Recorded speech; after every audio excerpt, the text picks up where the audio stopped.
இயக்குனர், நடிகர், இசையமைப்பாளர் என பன்முக திறமை கொண்ட பாக்யராஜ் மாரடைப்பால் காலமானார். அவரது மறைவுக்கு பலரும் அஞ்சலி செலுத்தி வருகின்றனர். அந்த வகையில் அவரது சொந்த ஊரான ஈரோடு மாவட்டம் கோபி அருகே உள்ள வெள்ளாங்கோவில் மக்களும் பாக்யராஜுக்கு அஞ்சலி செலுத்தினர்.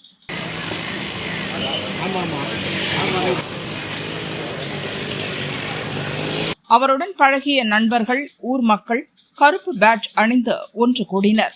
மெழுகுவர்த்தி ஏந்தி அமைதி ஊர்வலம் சென்ற பாக்யராஜ் மறைவுக்கு அஞ்சலி செலுத்தினர்.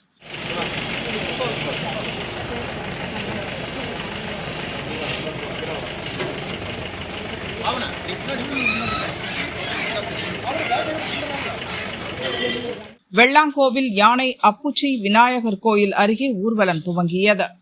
Main road, bus stand, Gandhi பூங்கா திடல் வழியாக ஊர்வலம் நடந்தது. பாக்யராஜ் தங்களது ஊரில் உள்ள கோயில் மற்றும் பள்ளிக்கு நிறைய உதவிகள் செய்துள்ளதாகவும் அவரது மறைவு தங்களுக்கு பேரிழப்பு எனவும் ஊர் மக்கள் கூறினர். புரட்சித் தலைவர் எம்ஜிஆருடைய கலையுலக வாரிசாக அறிவிக்கப்பட்ட பாக்யராஜ் அவர்கள் வெள்ளாங்கோவிலுக்காக நிறைய கல்வி பணி செஞ்சிருக்கிறார். திருக்கோயில்களுக்கு பணம் கொடுத்திருக்கிறார். ஏழை மக்களுக்கு பணம் கொடுத்துருக்கார். மருத்துவ வசதி செய்து கொடுத்திருக்கிறார். அதே போல் வெள்ளாங்கோவிலை பொறுத்தவரை வெள்ளாங்கோவில் இருக்கின்ற 5 தாய்மார்களை சென்னைக்கு அழைத்து பாட்டி மன்றம் என்று ஒரு நிகழ்ச்சி ஏற்பாடு செய்து சினிமாவில் ஒளிபரப்பு செய்தார்கள். மிகப்பெரிய ஒரு ஜாம்பவான் திரையுலக வரலாற்றில் அவர் புரட்சித் எம்ஜிஆருடைய மிகப்பெரிய நண்பர். அவர் ஒருத்தர் தான் கலையுலக வாரிசுன்னு எம்ஜிஆர் அறிவித்தார். வேறு யாரையுமே இது வரைக்கும் அவர் அறிவிக்கவே இருக்க வரைக்கும். அப்பேற்பட்ட நல்ல நண்பர் எங்களுடைய. எனக்கு நான் பாக்யராஜ் ரசிக மன்றத்தோட தலைவராக இருந்தேன். அவருடைய நினைவு மிக வருத்தத்துக்குரியது தான். அவர் குடும்பம் நல்ல சேகமாக இருக்கும், அவ்வளோதான். அவரோட இரங்கல் ரொம்ப எங்கள் ஊர் மக்கள் அனைவருக்கும் ரொம்ப வேதனையாக இருக்குது. அதனால் நாங்கள் மௌன அஞ்சலி செலுத்தி ஊர்வலம் வந்தோங்க. அவர் எங்கள் கவர்மெண்ட் ஸ்கூலுக்காக நிறையா பொருள் உதவியெல்லாம் பண்ணியிருக்காரு. ஊர் மக்களுக்கு நல்லது நிறையா பண்ணியிருக்காரு. அவரோட இறப்பை நினச்சி எல்லாம் வருந்துறோங்க. புரட்சி தலைவருடைய கலைக்குலக வாரிசு கே. பாக்யராஜ் அவர்கள் இன்றைய தினம் திடீர் மாரடைப்பு காரணமாக இறந்திருக்கிறார். இந்த கிராமமே எங்களுக்கு வெள்ளாங்கோவில்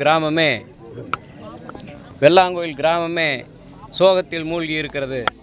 அண்ணாதிடலிலிருந்து மௌன ஊர்வலம் வெள்ளாங்கோவில் வடக்கு வீதி வழியாக சந்தைத்திடல், பள்ளிமாரியம்மன் கோவில் வீதி வழியாக இங்கு மெழுகுவர்த்தி ஏந்தி அவருக்கு இறுதி அஞ்சலி செலுத்துகிறோம்.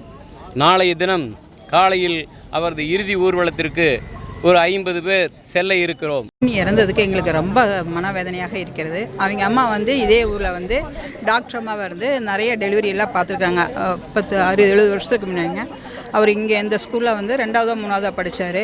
அவர் அதுக்கப்புறம் தாவணி கனவுகள், ஒருகை ஓசை, முந்தானி முடிச்சு எல்லாம் நிறைய படம் எடுத்தாருங்க.